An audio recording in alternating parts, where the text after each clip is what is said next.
अस्सलाम वालेकुम students, welcome to genius brain psychology. आज का हमारा लेक्चर है निमोनिक्स के about. It is the most important lecture. Basically ये स्टूडेंट्स के लिए बहुत इंपॉर्टेंट है, अदर पर्सनस के लिए भी बहुत इंपॉर्टेंट है आज का लेक्चर। इस लेक्चर में हम डिस्कस करेंगे कि आपने अपना लेसन किस तरीके से याद करना है, ऐसी कौन सी टिप्स हैं जो आप यूज़ करेंगे तो आप लेसन जो है वो लॉन्ग टाइम तक के लिए याद कर सकते हैं। आपके एग्ज़ाम्स बहुत अच्छे होने वाले हैं इस लेक्चर को देखने के बाद, इसलिए इस लेक्चर को आपने गौर से सुनना है। ये आपकी मेमोरी को इम्प्रूव करेगा। या आज का लेक्चर ये आपको बताएगा कि आप कौन सी मिस्टेक्स हैं जो आप लेसन याद करते वक्त करते हैं, आपकी मेमोरी क्यों नहीं इम्प्रूव हो पा रही, वो आज के हम लेक्चर के अंदर डिस्कस करेंगे। तो आज का लेक्चर जो है हमारा निमोनिक्स के अबाउट है। बेसिकली मेमोरी तो वो स्लाइड है जिसकी मदद से आप अपने पास्ट एक्सपीरियंसेस और वाक़े वगैरह को आसानी से रिकॉल कर सकते हैं। ये तो आपकी होगी मेमोरी। लेकिन जो निमोनिक सिस्टम है वो क्या है? निमोनिक जो है वो एक ग्रीक वर्ड है जिसका मतलब होता है मुट्ठी भर। ये ऐसी स्किल है जिससे जो कंटेंट है उसको याद रखना आसान हो जाता है। अब मैं आपको एक एग्जांपल दे रही हूँ कि रोम के मुसन्निफ़ मार्को सिस्रो थे। उन्होंने एक कहानी बयान की जो कि कुछ यूँ थी कि एक यूनानी शायर जो साइमोनॉइड्स हैं, उन्होंने हॉल में बैठे हुए अफराद को अपनी एक लॉन्ग पोइम थी उस अंदाज़ में सुनाई कि जो ऑडियंस थे हॉल के चारों तरफ बैठे हुए थे और वह दरमियान में चल फिर कर अपनी नज़म जो है वो सुना रहा था। यूं ही वो जब नज़म सुनाकर बाहर निकला तो हॉल की छत जो थी वो ऑडियंस के ऊपर गिरी और हर शख्स वहाँ पर जो बैठा था वो फना हो गया, मर गया। अब मलबे की वजह से जब उनके वुरसा थे, उनके घर वाले, फैमिली वाले वो लाशें लेने के लिए आए अपने अजीज़ों की, तो वहाँ पर जो लाशें थी वहाँ उनका ये हाल था कि वो पहचानी नहीं जा रही थी, पहचानने में बहुत दिक्कत हो रही थी। तो साइमोनॉइड्स ने क्या किया कि साइमोनॉइड्स ने लाशों की शनाख्त में वुरसा की मदद इस तरीके से की कि सिस्रो का कहना है कि उसने लोगों को याद रखने के लिए एक ख़ास हुनर और ख़ास एक महारत इस्तेमाल की थी। यानी कि शायर जब नज़म सुना रहा था, नज़म सुनाने के दौरान गौर से देखता जा रहा था कि कौन कहाँ बैठा हुआ है, वो किसके करीब पहुंचकर उसने कौन सा शेर पढ़ा था। हादसे के बाद वो मलबे में मौजूद हर लाश के पास गया और हर पर्सन को उसने पहचान लिया, हर इंडिविजुअल को पहचान लिया कि कौन कहाँ बैठा था। अब साइमोनॉइड्स की ये जो महारत थी ये कहलाती है निमोनिक ऐड। इस टेक्निक में शायर ने पर्सन और शेर का जो तलाज़ुम था, एसोसिएशन था, वो कायम कर लिया था और बाद में इसी एसोसिएशन की वजह से उसने तमाम अफराद जो थे उनको पहचान लिया था। अब इस निज़ाम से मुराद ये है कि एसोसिएशन की मदद से कंटेंट को इस तरह सीखा जाए कि वो उसे दोहराना आसान हो जाए और देर तक याद रखा जा सके। ये ऐसे मुनज़्ज़म तरीके होते हैं जो आपकी मेमोरी में हेल्पफुल होते हैं और हमारी हासिल शुदा इंफॉर्मेशन को बहुत ज़्यादा इस्तेमाल के काबिल बना रहे होते हैं। और इसमें 3 तरह की टेक्निक्स यूज़ हो रही होती हैं, जिसमें हमारे पास एक्रोनाइम है, मेथड ऑफ लोकियो, ऑर्गेनाइजेशन है। बेसिकली बहुत सारी टेक्निक्स हैं लेकिन जो मेन टेक्निक्स थी इसमें निमोनिक सिस्टम में वो यही 3 थी। तो चलिए हम स्टार्ट करते हैं। बिस्मिल्लाहिर्रहमानिर्रहीम। सबसे पहले हमारे पास आ रही है एक्रोनाइम आ रही है। एक्रोनाइम का मतलब होता है लफ्ज़ी तलाज़ुम। When memorising long phrases sentences are made by taking the first letter. बड़े बड़े जो हरूफ होते हैं, लंबे लंबे फ़िक्रे होते हैं, वो याद करते वक्त तमाम अल्फाज या जो भी निकात होते हैं उनका पहला पहला वर्ड लेकर एक कोई भी जुमला बना लिया जाता है, मुनव्विस सा लफ्ज़ बना लिया जाता है, तो इसको आप बोलते हैं एक्रोनाइम। अब जो अल्फाज या वर्ड्स होते हैं चाहे तो वो गैर मुतल्लिक़ हों, लेकिन इस तरह एसोसिएशन कायम करने से उन्हें याद रखना और फिर उन्हें रिकॉल करना बहुत ज़्यादा आसान हो जाता है। जैसे फॉर एग्ज़ाम्पल के 7 कलर्स हैं वो आपको याद नहीं हो रहे। आपने कोई वाइब गर्ल सुना होगा, आप 7 कलर्स को इस तरीके से कुछ याद कर लेते हैं, वाइब गौर, इस तरह से आप नाम दे लेते हैं वाइब गौर का। फिर आप उससे याद रखते हैं वी फॉर वायलेट और आई फॉर कौन सा कलर बनता है आपका, बी फॉर ब्लू बनता है, वाई फॉर येलो बनता है। और इस तरीके से जो कलर्स होते हैं आप 7 कलर्स को इस तरीके से कोई भी निशान देकर आप याद कर सकते हैं। लाइक वासा हो गया, वापडा हो गया, यूनेसिफ हो गया। इससे आप मिलते जुलते आपको ऐसे वर्ड जो याद नहीं हो रहे वो आप से जो जुमले होते हैं वो इनके साथ रिलेट करके आप उनको याद कर सकते हैं। अगर आपको अभी भी इसकी समझ नहीं आई तो यहाँ पिक्चर में आप देख सकते हैं। ये है आपके पास एक्रोनाइम की एग्जांपल। लाइक आपने ये 5 वर्ड्स आपने याद करने हैं। स्पेसिफिक है, अचीवेबल है, टाइमली है, मेजरेबल है और रियलिस्टिक है। अब क्या है कि यहाँ पर आपको ये वर्ड्स जो है याद नहीं हो रहे, तो आपने क्या किया कि स्पेसिफिक का पहला वर्ड आपने लिया एस, तो ये एस बन गया, यहाँ एस लिख दिया। अब अचीवेबल है तो आपको ये अचीवेबल याद नहीं था हो रहा, तो आपने इसका फर्स्ट लेटर ले लिया, वो है जो है आपका ए। वो आपने यहाँ लिख दिया। अब मैयरेबल है तो वो एम आप इसका ले लेंगे, वो यहाँ आप एम लिख देंगे। देन आपके पास रियलिस्टिक आ रहा है, रियलिस्टिक का आर लेके यहाँ लिख देंगे और टाइम का जो है वो टी यहाँ लिख देंगे। तो ये आपके पास एक बड़ा सारा वर्ड बन गया है, वो है स्मार्ट।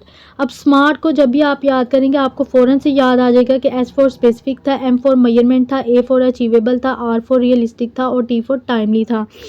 फॉर एग्ज़ाम्पल ऐसी बहुत सारी एग्जांपल्स हैं जिसकी वजह से आपको कोई चीज़ याद नहीं हो रही, तो आप शॉर्ट सा वर्ड जो है वो बना के तो आप अपनी मुताबिक उसको ढाल सकते हैं ताकि वो आपको याद रहे। ये था आपका एक्रोनाइम। देन आपके पास आ रहा है मेथड ऑफ लोकी आ रहा है। मेथड ऑफ लोकी अब क्या होता है, in this method the connection with the place और लोकेशन इज इस्टेब्लिश्ड। लोकी जो है वो बेसिकली लैटिन वर्ड है जिसका मतलब, जो कि लोकस की जमा है, जिसका मतलब होता है कोई मुकाम या कोई जगह। इस तरीके में कोई भी जगह या मुकाम के साथ कोई भी एसोसिएशन कायम कर ली जाती है, यूँ उसको याद रखना आसान हो जाता है। अब जो रूमी और यूनानी मुकर्रिरीन जो थे वो लंबी लंबी तकरीरें थे, वो चलते फिरते याद करते थे और इस दौरान वो बहुत सारे मुकामात पर ऐसी निशानियाँ रखते थे जो कि मुनव्विस होती थी। उन्हें ज़हन नशीन करके वो एक यूँ कह लें कि वो मौजू से नहीं भटकते थे। और आज भी इस तरीके में नई इन्फॉर्मेशन को किसी भी मुनव्विस जगह से वाबस्ता कर दिया जाता है ताकि इंडिविजुअल उनका तसव्वुर अच्छी तरह ज़हन में बिठा ले, और इस तरीके की वजह से हमें घर, गलियाँ, मोहल्ले और रास्ते याद रहते हैं और ये तरीका हमें गर्दोपेश से बाखबर रखता है। अगर इसकी भी आपको समझ नहीं आई तो यहाँ पिक्चर में आप देख सकते हैं, ये है आपका मेथड ऑफ लोकी। यहाँ पर आप क्या करते हैं कि अब फॉर एग्ज़ाम्पल कि आप एक सोफ़े के पास जाते हैं, आपको एक एप्पल मिलता है, आप एप्पल को उठा लेते हैं और जब भी आप नेक्स्ट टाइम आएंगे उस सोफ़े के पास आपको याद आ जाएगा कि उस सोफ़े के ऊपर एप्पल मिला था। जब भी आप उस सोफ़े पे बैठेंगे आपको फ़ौरन से उस एप्पल की याद आ जाएगी। ये था आपका लोकी मेथड। इस तरीके से जब भी आप कोई लेसन लर्न कर रहे हैं, कुछ भी कर रहे हैं, आपको कहीं से लाइन बहुत भूल रही है, आप कोई स्पेसिफिक निशानी लगा लें, कोई ऐसी चीज़ वहाँ रख लें, और ताकि जब भी आप उस चीज़ के पास पहुँचे आपको फ़ौरन से याद आ जाए कि यहाँ पर ये वाली लाइन आनी थी और यहाँ पर ऐसे होना था। तो इसके लिए ये मेथड जो है वो आपको बहुत हेल्पफुल करेगा। नेक्स्ट हमारे पास आ रहा है ऑर्गेनाइजेशन आ रहा है। ऑर्गेनाइजेशन में क्या होता है, in it the content is organised in the form of a flow chart. अब कंटेंट में जो ऑर्गेनाइजेशन होती है वो पैदा करने से मेमोरी का अमल बेहतर हो जाता है। कंटेंट को इस तरीके से मुरतब किया जाए कि उसे याद रखना आसान हो जाए। किसी भी मौजू के जो उन्वान होते हैं उनको हम फ़्लो चार्ट की शक्ल में डाल सकते हैं। लाइक यहाँ पर आपके पास एक्रोनाइम है, मैंने इसको बॉक्स में पुट कर दिया, यहाँ पर मैंने एरो लगाई, इसको मेथड ऑफ लोकी आगे मैंने लिख लिया, फिर यहाँ एरो लगाई, फिर मैंने ऑर्गेनाइजेशन लिख लिया। ये आप देख सकते हैं, ये आपके पास एक फ़्लो चार्ट डायग्राम बन गई है इस तरीके से एरो लगाने से और बॉक्सेस बनाने से।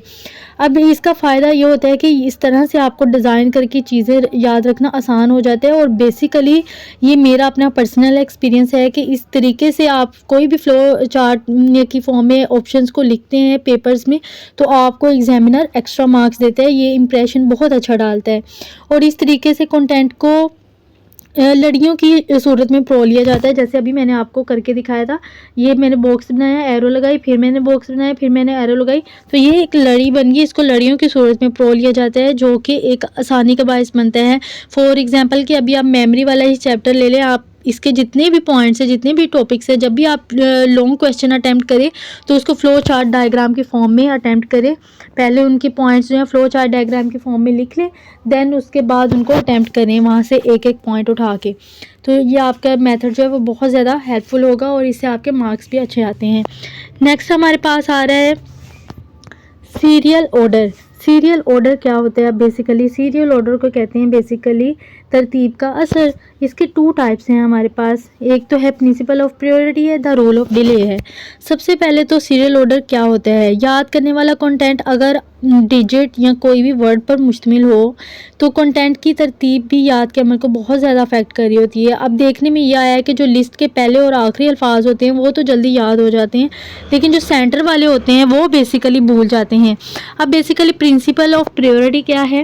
प्रिंसिपल ऑफ प्रायोरिटी में होता है कि याद करते वक्त जो भी कंटेंट पहले याद किया जाएगा वो बाकी कंटेंट की निस्बत जल्दी याद हो जाएगा। इसको कहते हैं देर से याद रहने वाला, और इसी को आप प्रिंसिपल ऑफ प्रायोरिटी भी कहते हैं। बेसिकली इसको प्राइमेसी इफेक्ट भी कहते हैं, यानी कि पहले पहले याद किया जाने वाला, इसको प्राइमेसी इफेक्ट कहेंगे। देन आपके पास आ रहा है रूल ऑफ डिले। इसको कहते हैं इस रूल की मदद से सबसे आखिर में जो दोहराया गया कंटेंट होता है वो देर तक याद रहता है, क्योंकि माहिरीन का कहना है कि इनकी जो वजह ये है कि आखिरी जो कंटेंट है उसके बाद क्योंकि कोई भी लर्निंग नहीं की जाती, कुछ भी आप नहीं पढ़ रहे होते, इसलिए इसके जो इफेक्ट होते हैं, असरात होते हैं, वो देर तक होते हैं। इसलिए इसको हम द रूल ऑफ डिले कहते हैं। इसको बेसिकली रीसेंसी इफेक्ट भी कहा जाता है। रीसेंसी यानी रिसेंटली अभी आपने उस चीज़ को पढ़ा है और उसके बाद आपने कुछ भी नहीं पढ़ा तो वो आपको देर तक याद रहेगा। इसको कहते हैं सीरियल ऑर्डर इफेक्ट। नेक्स्ट आपके पास आ रहा है एजुकेशन एंड एक्सपीरियंस आ रहा है। Education and experience helps organise content. याद करने वाले की पर्सनैलिटी भी मेमोरी में बहुत इंपॉर्टेंट रोल प्ले करती है। अब पर्सन का जो एजुकेशनल बैकग्राउंड है और एक्सपीरियंस है उसे कंटेंट को बेहतर तरीके से मुनज़्ज़म करना सिखा देते हैं, जिसकी वजह से उसकी मेमोरी जो है वो बेहतर हो जाती है। अब इंटरेस्ट बहुत इंपॉर्टेंट रोल प्ले करता है आपकी मेमोरी में। The content which is of interest to the individual will be remembered soon. जो भी कंटेंट है वो पर्सन के लिए दिलचस्पी का बायस होगा तो वो जल्दी याद होगा। अगर आपको किसी चीज़ में दिलचस्पी ही नहीं हो रही, आप कैसे याद करेंगे उसको? जब आपको कोई भी ऐसा कंटेंट, आपको कोई भी लेसन याद करने के लिए दिया जाए, आपको उसमें इंटरेस्ट ही नहीं है, आप उसको याद नहीं कर पाएंगे क्योंकि आपको उसमें इंटरेस्ट नहीं है। इस वजह से जो इंसान जो है वो उन चीज़ों को याद रखता है जिसके अंदर उसको इंटरेस्ट होता है। फॉर एग्जांपल कि जो बच्चे हैं अपनी दिलचस्पी की चीज़ें याद रखते हैं, दिलचस्प कहानियाँ होगी, नगमे होगे, एक बार सुनकर उनके मेमोरी जो होती है उसके अंदर वो नक्श हो जाते हैं, प्रिंट हो जाते हैं। और फॉर एग्जांपल के खुश्क और जो बोर ऐसे होते हैं वो याद करने में आपको कितनी दिक्कत हो रही होती है, ये अब आपने कमेंट सेक्शन में मुझे बताना है। इसकी वजह यही होती है कि आपको उसमें इंटरेस्ट नहीं होता। आप इंटरेस्ट डेवलप करेंगे तो ही आपको वो चीज़ जल्दी याद होगी, वरना बहुत मुश्किल होगी। नेक्स्ट हमारे पास आ रहा है शॉर्ट एंड लॉन्ग कंटेंट आ रहा है, जिसमें हमारे पास है if the content is short it will be remembered quickly. Content अगर बहुत मुख्तसर हो तो वो जल्दी याद हो जाता है, ये तो आपको भी पता है। लेकिन अगर लॉन्ग हो तो उसमें बहुत ज़्यादा मेहनत भी लगती है, वक्त भी लगता है। तो जो लॉन्ग कंटेंट है उसको छोटे हिस्सों में अगर बांट दिया जाए तो आपके ख्याल से, आपको क्या लगता है, वो जल्दी याद नहीं हो जाएगा? कुछ स्टूडेंट्स कहते हैं ये जो है 10-12 पैराग्राफ हैं एक ऐसे के, वो आज ही मैंने याद करने, मेरे पास टाइम शॉर्ट है, मैंने आज ही याद करने। वो आप याद तो कर लेते हैं लेकिन आप देखें उसके अंदर बहुत ज़्यादा ग्रामर की मिस्टेक्स होंगी, आपको एट दी एंड जो है वो भूल जाएगा। लेकिन अगर वही 10 पैराग्राफ जो हैं उनको आप डिवाइड कर लें, अगर आप उनको इस तरीके से डिवाइड करें कि 3 आपने आज कर लिए, 3 आपने कल कर लिए, तो वो आपको ज़्यादा अच्छे तरीके से याद होंगे। और जो आपने पूरा दिन लगा के एक ऐसे को याद करना है कि मैं अपना टाइम सेव करूं, मेरे पास टाइम शॉर्ट है, एग्ज़ाम्स नज़दीक है, तो वो आपको भूल जाएगा। वो आपको डेली बेसिस पे रिपीट करना पड़ेगा, डेली बेसिस पे करना पड़ेगा।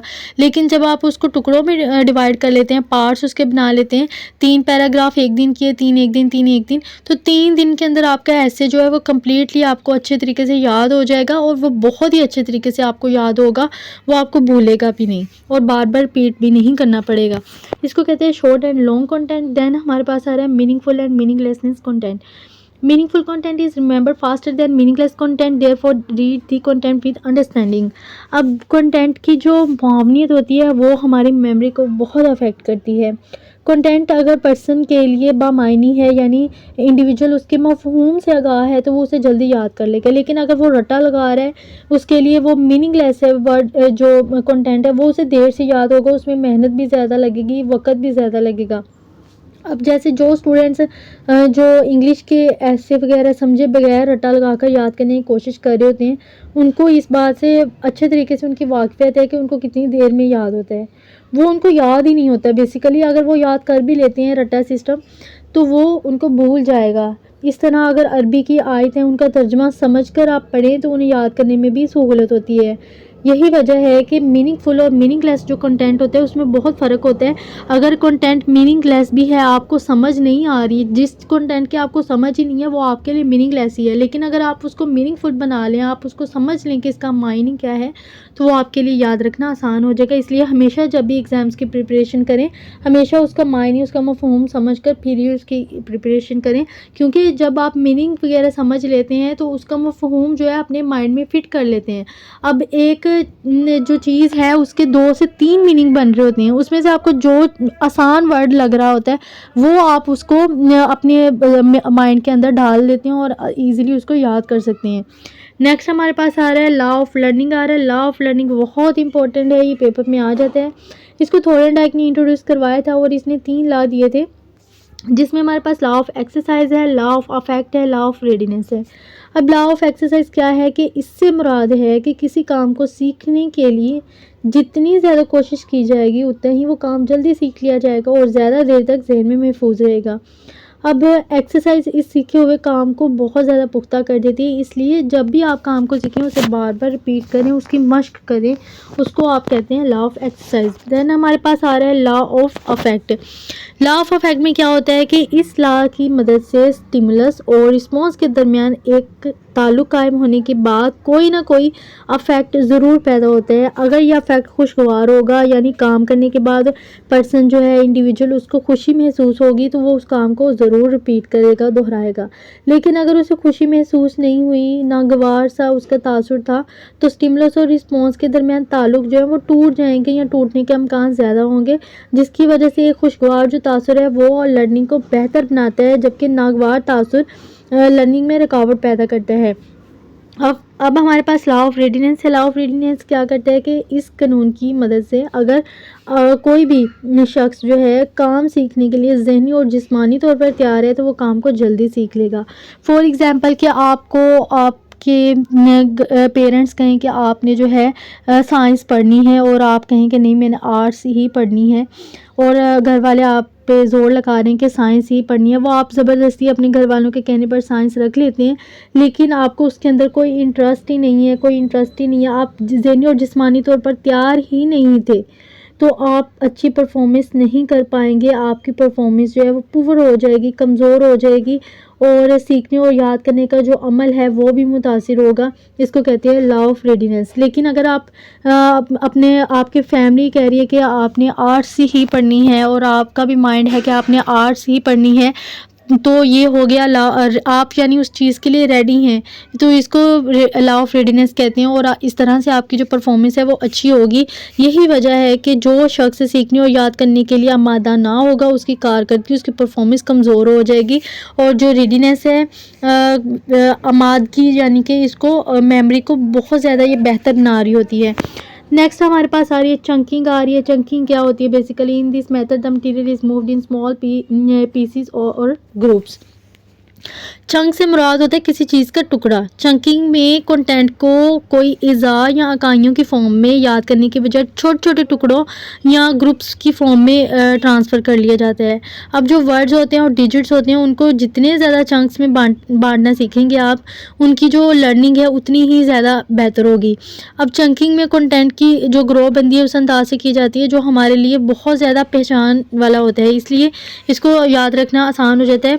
चंकिंग जैसे फॉर एग्जांपल कि आप मोबाइल फ़ोन है, मोबाइल फ़ोन का कोई कोड या पासवर्ड याद करें, तो आप उसको चंक की फॉर्म में याद करेंगे तो वो आपको लॉन्ग टाइम तक याद रहेगा, और टुकड़ों में बांट कर अगर याद करेंगे तो वो ज़्यादा बेहतर तरीके से आपको याद रहेगा। इसको कहते हैं चंकिंग, चाहे वो लेसन ही हो, कोई भी टॉपिक हो। नेक्स्ट हमारे पास आ रहा है कंटिन्यूस एंड डिसकंटिन्यूस मेथड है। कंटिन्यूस और डिसकंटिन्यूस मेथड में हमारे पास क्या होता है कि अगर किसी काम को सीखते हुए मुनासिब आराम किया जाए तो आपकी परफॉर्मेंस बढ़ जाती है। मुसलसल सीखने की बजाय आराम के मुनासिब वक्फे देने से कैंडिडेट जो है उसकी कारकर्दगी, उसकी परफॉर्मेंस बढ़ जाती है। लेकिन मुसलसल अगर आप काम करें तो आपको उकताहट पैदा हो जाएगी और दिलचस्पी जो है वो ख़त्म हो जाएगी। मुनासिब वक्फे देने से पर्सन अपनी थकावट दूर करता रहता है, और बेसिकली अकॉर्डिंग टू माहिरीन कि अगर आप काम को बार बार मुसलसल किए जा रहे हैं और आराम नहीं करें तो आपकी बॉडी में कोई तेज़ाबी मादे पैदा हो जाते हैं, और वो जो तेज़ाबी मादे हैं, आप आराम नहीं करते तो वो आपके जोड़ों में, खून में शामिल हो जाते हैं, और खून में शामिल होने की वजह से आपकी बॉडी से वो बाहर नहीं निकल पाते और आपके जिस्म में सरायत कर जाते हैं, और वो सरायत करते हुए आपके जोड़ों में चले जाते हैं, जिसकी वजह से आपको जोड़ों का, पट्टों का दर्द होना स्टार्ट हो जाता है। लेकिन जैसे ही आप आराम करते हैं, आराम करने की वजह से वो जो तेज़ाबी मादे होते हैं वो ज़ाइल हो जाते हैं और फिर से आप फ्रेश हो जाते हैं। इस तरीके से जब भी आप लेसन याद करें, बेसिकली मैंने बहुत सारे स्टूडेंट्स को देखा है, जब उनके एग्ज़ाम्स होते हैं वो सारी रात जागते हैं, फ़जर के अज़ान टाइम तक जाग के पढ़ रहे होते हैं। तकरीबन 100 में से 85% स्टूडेंट्स ऐसे ही करते हैं। लेकिन मैं हमेशा स्टूडेंट्स को ये एडवाइस देती हूँ कि जब भी उनके एग्ज़ाम्स हों, अपना सिलेबस, अपनी बुक जो है वो तकरीबन पहले ही ख़त्म करके रखें, पहले ही सिलेबस को याद करके रखें, ताकि जब आपके एग्ज़ाम्स हों आपको याद ना करनी पड़े कोई भी चीज़, आपको सिर्फ़ रिवाइज़ करनी पड़े, सिर्फ़ रिपीट करनी पड़े, आपको याद कुछ ना उस वक़्त करना पड़े, आपने सारा कुछ पहले से याद किया हो। और कोशिश करें कि एग्ज़ाम्स के दौरान रात के 11 बजे सो जाएँ, जो भी आपने पढ़ना है जल्दी से सिलेबस को कवर करें। अगर आप अटेंशन दे के अपना सिलेबस कवर कर रहे हैं, स्टडी करें, इधर-उधर ध्यान नहीं दे रहे, तो आप 11 बजे तक अपना सिलेबस ईज़िली कवर कर लेंगे। अपनी बुक को एक बार रिपीट करें रात के 11 बजे तक, उसके बाद सो जाएँ और अज़ान टाइम उठ के फिर से अपनी बुक को रिपीट कर लें एक नज़र मार के। लेकिन कोई ज़रूरत नहीं है कि 11 बजे के बाद आप स्टडी करते रहें। इस तरीके से आपके जो माइंड है, आपके न्यूरॉन्स जो हैं वो ब्लॉक होना स्टार्ट हो जाते हैं लॉन्ग टाइम तक पढ़ने से, और आपको जो चीज़ें याद की होती हैं वो भी पेपर में जाके भूल जाती हैं। और स्टूडेंट सबसे बड़ी गलती ये करते हैं कि जब भी वो एग्ज़ाम्स में जाते हैं, एग्ज़ाम देने के लिए, तो हॉल में अपने साथ बुक ले जाते हैं, पेपर्स ले जाते हैं। तो ये भी आपने गलती कभी नहीं करनी। जब भी आपके पेपर्स हों तो आप अपनी बुक्स, अपना सिलेबस सब कुछ घर रख के जाएँ, हॉल में आधा 1 घंटा पहले जाएँ, वहाँ पर बैठ के फ्रेश फ़ील करें, वहाँ पर ख़ुद को रिलैक्स करें, और जो भी कोई आपको स्टडी करता हुआ उस वक़्त नज़र आ रहा हो, उससे भी बिल्कुल कट ऑफ हो जाएँ, उससे भी दूर हो जाएँ, बिल्कुल उसके पास नहीं जाना, आपने बुक को बिल्कुल हाथ नहीं लगाना।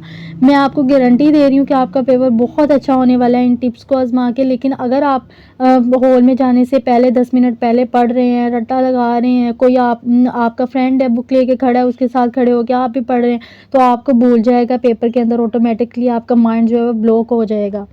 और बेसिकली दूसरी टिप मैं बता रही हूँ कि अगर आपको एग्ज़ाम्स के दौरान कुछ भी भूल जाता है तो आप अपने पाँव जो हैं ज़मीन पर रख लें, जूता उतार के, जिसकी वजह से आपकी चीज़ें जो हैं आपको दोबारा से याद आना स्टार्ट हो जाएंगी। ये भी एक साइंटिफिकली एक मेथड है। नेक्स्ट हम देख लेते हैं, नेक्स्ट हमारे पास आ रहा है होल vs पार्ट मेथड।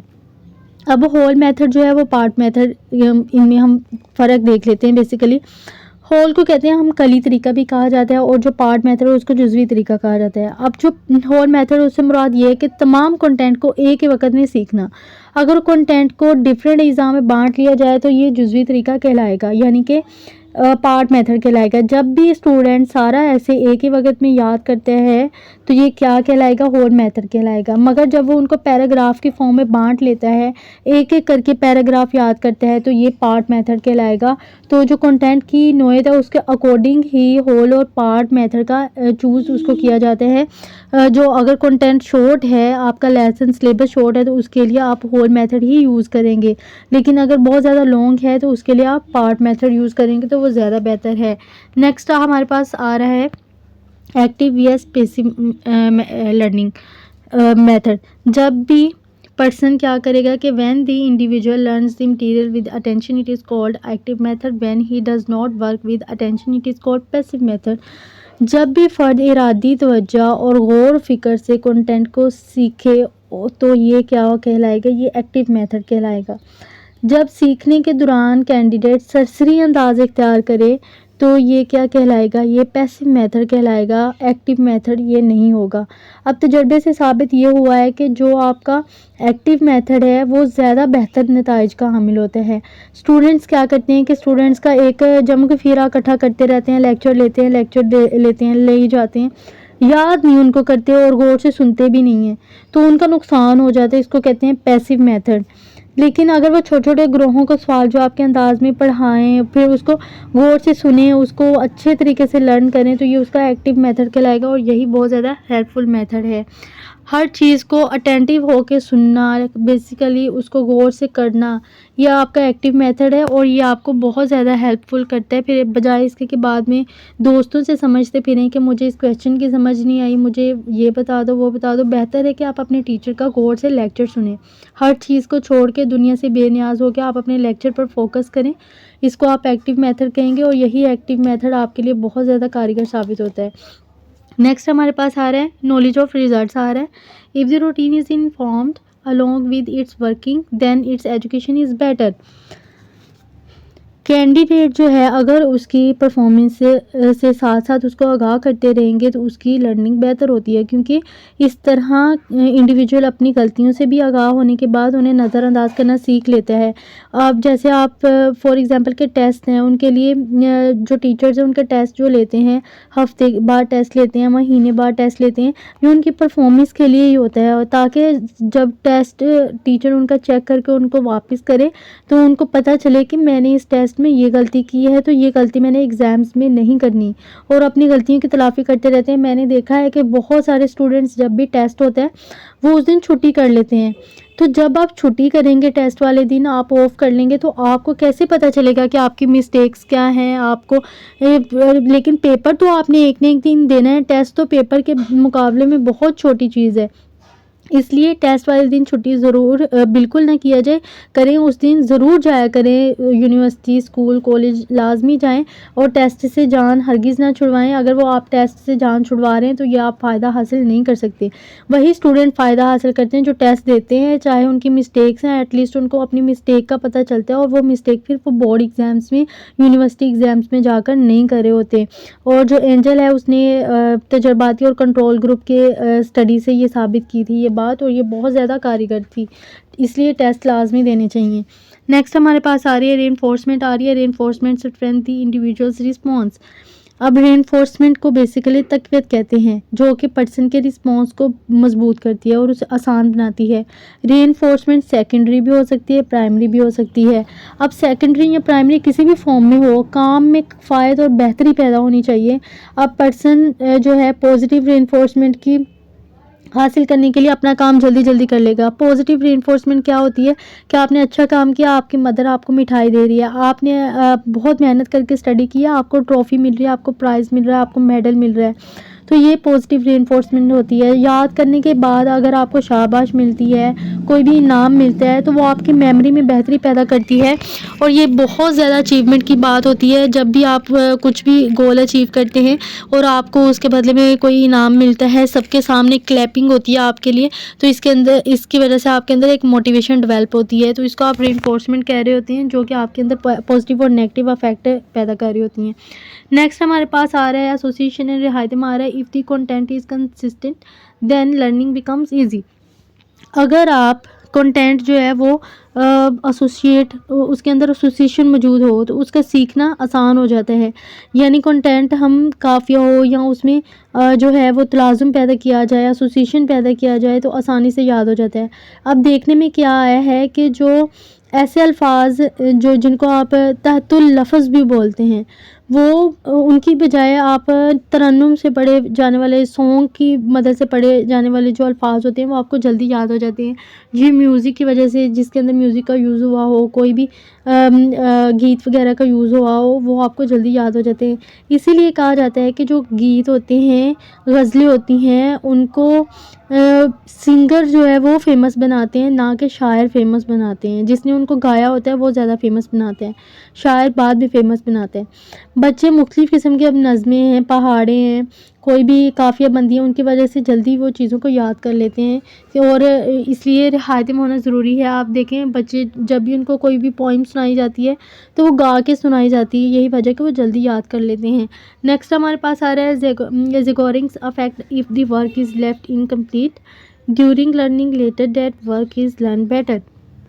अगर कोई भी काम आप कर रहे हैं और वो काम करने के दौरान आप उस काम को अधूरा छोड़ देते हैं और या वो काम ऑटोमेटिकली अधूरा रह जाए, तो वो बाद में काम जो है वो ज़्यादा बेहतर सीखा जाता है। अब तकमील शुदा मुकम्मल शुदा जो काम है उसकी निस्बत अधूरे काम की जो रिकॉलिंग होती है वो ज़्यादा बेहतर होती है, और इस असूल को ज़िगोरिंग ने इंट्रोड्यूस करवाया था, इसलिए उसी के नाम से इसको याद किया जाता है। नेक्स्ट हमारे पास आ रहे हैं SQ3R आ रहा है। SQ3R क्या होता है कि S का मतलब होता है सर्वे, Q का मतलब होता है क्वेश्चन, 3R का मतलब होता है रीड, रिसाइट, रिव्यू। ये है 3R आपके। अब एस से क्या मुराद है? एस से मुराद है सर्वे, यानी कि जायज़ा लेना। कोई भी काम शुरू करने से पहले कंटेंट का मुकम्मल जायज़ा लिया जाता है। फिर आपके पास क्यू से आ रहा है क्वेश्चन, यानी कि लर्निंग कंटेंट से मुतल्लिक अगर कोई भी सवाल जहन में आए तो पहले उसकी तशफ़ीक़ की जाए। जो स्टूडेंट्स अपनी क्लासरूम में अपनी टीचर से बहुत ज़्यादा क्वेश्चन करते हैं उनकी मेमोरी बहुत ज़्यादा शार्प हो जाती है ऑटोमेटिकली, और वही स्टूडेंट्स बहुत ज़्यादा आगे जा रहे होते हैं, बजाय इसके कि आप टीचर से कुछ ना पूछें, शर्माते रहें, उनकी डांट की वजह से। सम टाइम मैंने देखा है कि टीचर बहुत ज़्यादा स्ट्रिक्ट होता है और स्टूडेंट्स जो हैं वो उनके डर की वजह से कुछ उनसे पूछ नहीं रहे होते क्लासरूम में कि टीचर हमें डांटेगी, हमने नहीं पूछना कुछ भी। देखें, जब भी आप डरे होते हैं आप इस बात को अपने जहन में बिठाएं कि 2 मिनट की डांट आपको पूरी लाइफ का सुकून देगी, और टीचर की डांट से बिल्कुल नहीं घबराना चाहिए। वो आपको मार भी दे, थप्पड़ भी मार दे तो कोई इशू नहीं है, और ये बाइसे फ़ख्र बात होती है जहाँ पर आपका टीचर आपको थप्पड़ मार है, उस वो भी आपके लिए एक लेसन होता है उसके अंदर। बेसिकली अगर आप इस बात से हेजिटेट हो रहे हैं कि आपका टीचर आपको डांटेगा तो कोई बात नहीं, बी कॉन्फिडेंट, खड़े होकर क्वेश्चन पूछिए जो भी आपके माइंड में आ रहा है, बिल्कुल हेजिटेट ना फील करें। अगर आप ऐसा करें, हेजिटेशन की वजह से आप क्वेश्चन नहीं पूछ रहे टीचर से, कुछ भी नहीं पूछ रहे, पार्टिसिपेट नहीं क्लास के अंदर कर रहे, तो ये आपका नुकसान है। इसलिए हमेशा याद रखें कि पूरी क्लास के सामने अगर आपको 2 मिनट आपकी इंसल्ट हो रही है उसको बर्दाश्त कर लें। वो 2 मिनट की इंसल्ट आपको पूरी ज़िंदगी के लिए एक लेसन सिखा देगी और वही आपको आपके गोल अचीव करने में हेल्प करेगी। इसलिए डांट से और घबराहट वगैरह से परेशान होना छोड़ दें। ये आपके लिए एक बहुत ज़्यादा हेल्पफुल टिप है जो स्टूडेंट्स हेजिटेट फील करते हैं।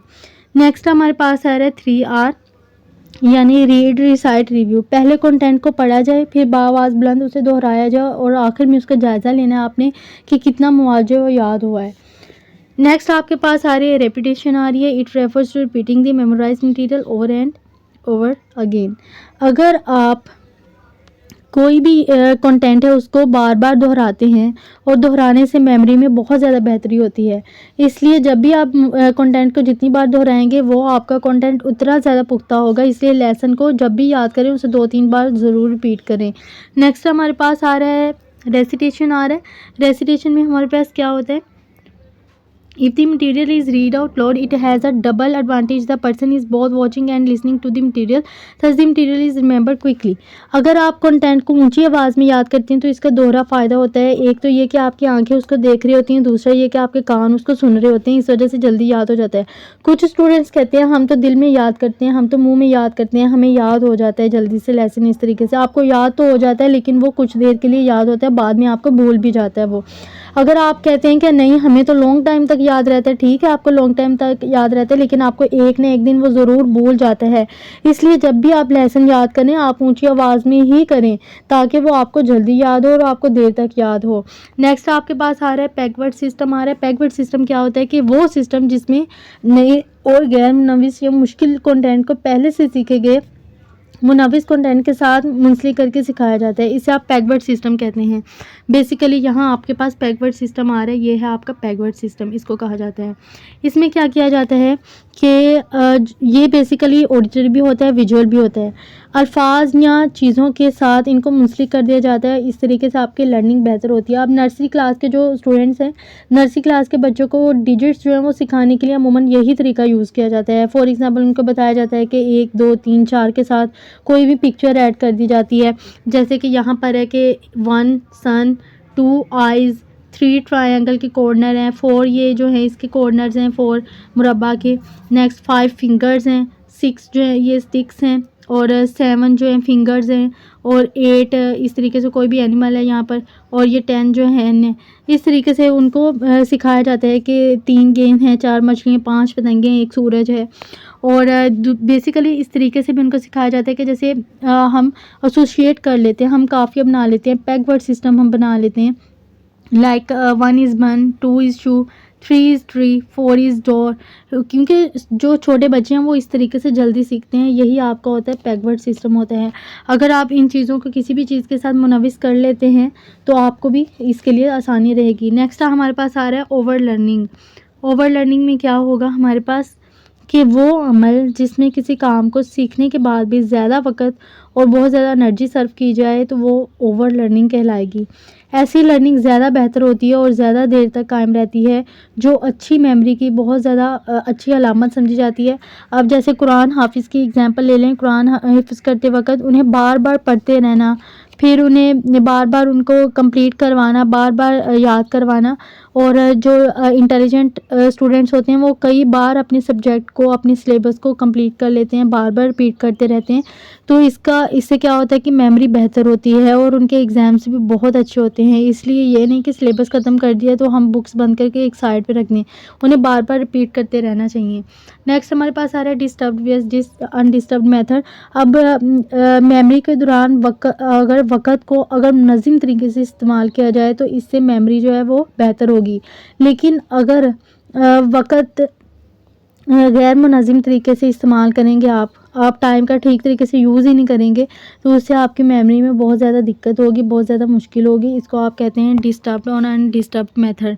एक बेसिकली लेसन याद करने का भी टाइम रखें, उसको मैनेज करें और उस टाइम के अकॉर्डिंग उस काम को करें, तो इस तरीके से आपकी मेमोरी बहुत बेहतर होगी। आई होप सो कि आज का लेक्चर आपके लिए बहुत ज़्यादा हेल्पफुल साबित होगा। आज के लेक्चर को सुनने के बाद आपने मुझे कमेंट सेक्शन में बताना है कि आपके लेसन में किस तरीके से इम्प्रूवमेंट आई हैं। आप मेरा लेक्चर सुनने से पहले किस तरीके से अपनी एग्ज़ाम्स की प्रिपरेशन करते थे और आप किस तरीके से करें, और आपको कौन से मेथड से सबसे ज़्यादा फ़ायदा हुआ है। और अगर आपको कोई कुछ भी समझ नहीं आई, आपने लेक्चर को अगेन सुनना है, और अगर आपको कोई भी टॉपिक की ज़रूरत हो वो भी आपने कमेंट सेक्शन में लिख देना है। आपको उससे रिलेटेड वीडियोज़ और लेक्चर्स बना के आपको वो प्रोवाइड कर दिए जाएंगे। Thank you.